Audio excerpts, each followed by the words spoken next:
Hello guys. This is Real Recaps. In this video, I would talk about a 2022 American supernatural horror film, Pray for the Devil. Before we start, I hope you guys will like and subscribe to the channel. In the opening scene, a little girl named Anne is in her room, with the door locked. Suddenly, her mother knocks on the door, and wants to be let in, and ignores her, and leaves the door locked. Anne's mother continues to plead with her to open the door. Her mother begins violently banging against the door to try to get in. Finally, we see Anne's mother is banging her head against the door, clearly possessed by something. The scene moves to now an adult, and talking with Dr. Peters about that incident. She tells her how her mother used to comb her hair and hums a song, frightening her. Although her mother is diagnosed with schizophrenia, she is convinced that her mother is possessed. The film then moves to a prompt saying that due to a rise in demonic possessions around the world, the Catholic Church has begun allowing schools outside of Rome to train priests to perform exorcisms while nuns serve in a nursing capacity. Years later, an adult Anne has become a nun, who is currently on assignment assisting at St. Michael the Archangel School of Exorcism in Boston. Sister Anne helps in the medical ward, attending to patients' daily needs, like bathing and feeding. She also starts to develop a close relationship with a young girl, a patient named Natalie. At night, Anne looks at her mother's combs and starts remembering terrible things done by her mother. When she closes the window of her room, she sees a reflection of a girl, but the girl disappears when Anne looks around. Anne also starts hearing a voice, whispering her name. As she looks around, she hears another voice, seemingly being possessed.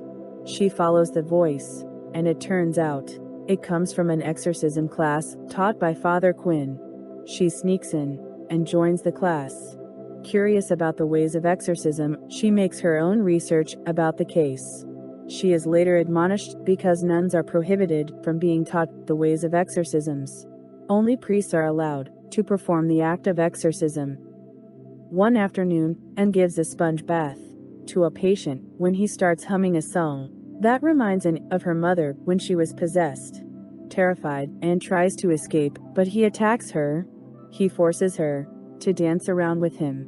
When Anne pushes him, he becomes normal again. The entire incident is caught on a security camera. Father Quinn is convinced that this demonic spirit will continue to target Anne and that she should know how to defend herself. After Father Quinn convinces the cardinal, Anne is allowed to attend exorcism classes. Father Quinn takes the students to see an exorcism in person during her first class. The possessed individual is revealed to be Natalie. To students, Father Dante and Father Raymond volunteer to try their hand at leading the exorcism. When it goes awry, Father Quinn tries to exorcise the demon from Natalie, but she gets the upper hand and eventually runs into the room and tries to appeal to Natalie, to which she reacts. Father Quinn and Anne perform the exorcism together, and the demonic spirit leaves. Father Dante also notices a drawing in the room. As the trio celebrate their first exorcism, Father Dante shows a drawing that she found, and says that it reminds him of her sister, who got raped and becomes pregnant, but lost the baby. And visits Natalie, who tells her that she had a bad dream, where everyone is yelling at her, except Anne, who also appeared in her dream. Later, Anne is informed that the demonic entity merely retreated because it felt threatened, thus making the exorcism unsuccessful. Natalie is informed to be a possible terminal case and starts making researches about terminal cases. With Father Dante's help, Anne sneaks into the library's database and access the hidden records of those patients. With all patients ended up dead, with only one woman who survived. When Anne watches the woman's video interview, it is reveals that her face is heavily scarred as a result of the exorcism and suffered from guilt and shame. Anne meets with Dr. Peters and tells her how her mother felt guilt from what she did to Anne and commits suicide. Anne feels responsible for what happened, but Dr. Peters tells her that it's common for a victim to feel guilty and encourage her to confront the trauma. After being informed that Natalie will be transferred as terminal case, she confronts Father Quinn and tells him not to transfer Natalie since the survival rate is low. She believes that the exorcists should try to connect with the human and help them fight for their own humanity. But Father Quinn simply dismisses her. Father Dante later reveals to Anne that he believes his sister is being possessed and wants Anne to lead an unauthorized exorcism, since she had some success with Natalie and decided to help. That night, he takes her to his house and tells that his sister, Amelia, has been asleep for 3 days. When they start the exorcism, Anne sees Amelia scratching her stomach. She tries to calm her down, but suddenly Amelia wakes up, and Dante tells her that Anne has come to help. Father Dante begins reading the prayers while Amelia mocking Anne for being pregnant and not knowing who the father is. Suddenly, Amelia's stomach starts bloating, with hand marks on her stomach. Anne tries to talk to Amelia and asks her to fight the demon. Father Dante keeps reciting prayers while Anne tells Amelia to confess for her sins, and she will be forgiven. After this, Amelia's stomach becomes normal again, and their exorcism becomes successful. In a private moment afterward, Anne tells Father Dante that she became pregnant at 15 with a little girl, without knowing who the father is before she became a nun. Instead of choosing to raise her daughter, Anne gave her up for adoption right after the baby was born. Next day, Anne is seen combing her hair, using her mother's comb. After feeling pain in her eye, she ends up pulling a hair out of her eye.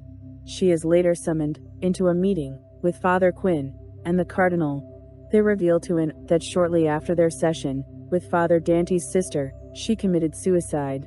As a result, Anne chooses to return to her monastery, St. Mary's. Dr. Peters visits Anne at St. Mary's. She gives her a book on how to deal with trauma. She tells her not to feel guilty over what happened to Father Dante's sister. She also says that Natalie is released, much to Anne's joy. Father Dante later goes to see Anne to tell her that Natalie experiences a relapse and is transported by ambulance back to the hospital. But when the ambulance arrived, the doors were opened to reveal that Natalie had killed everyone inside the vehicle. Father Dante gives Anne a necklace that Natalie was holding in her hand. Anne looks at the necklace and tells Dante that this necklace is the same one she gave her daughter when she was born, thus revealing that Natalie is Anne's daughter. Anne believes that the demon is using Natalie to get to her. Dante sneaks Anne into the catacombs under St. Michael's, where Natalie is being held to help lead another unauthorized exorcism. Father Raymond and 2 other priests are guarding the cell. Upon realizing Anne's arrival, Natalie suddenly breaks silence and eventually breaks out and kills the 2 priests and Father Raymond. And Father Dante eventually finds Natalie after a struggle and convinces the demonic spirit to release Natalie and take her instead. So, the spirit ends up possessing Anne. Father Dante runs away, carrying Natalie. He tells Natalie to hide, while he tries to confront Anne, but ends up getting knocked out by Anne, and begins hunting Natalie in the catacombs. As Natalie hides near a fountain filled with holy water, the possessed Anne attacks her. However, Anne suddenly starts hearing a voice calling her name. It turns out the voice comes from her mother, all this time trying to protect her. Anne's normal self eventually comes to and wrestles with the demon inside of her. As she physically battles with the spirit, her body falls into the fountain and the holy water purges the spirit out of Anne's body. Anne is rescued from the water and reunites with Natalie and Dante. Anne recovers in the hospital, but can say goodbye to Natalie. Natalie reunites with her adopted mother as Anne looks on. As a result of what happened, Anne is rewarded with an academic research fellowship at the Vatican. As she says her goodbyes to Father Quinn, he reminds her to be careful since she knows about the devil and the devil knows about her. Anne is in a cab on her way to the airport. When the cab stops, she spots a woman staring at her on the street. A voice calls her name, and the cab is locked. The woman eventually appears beside Anne's window, sporting white eyes. When Anne turns around, the cab driver is now sitting beside her in the back seat. Anne takes out her crucifix and puts it to the cab driver's face. The cab driver lunges at Anne as the film cuts to black. The end. Thanks for watching.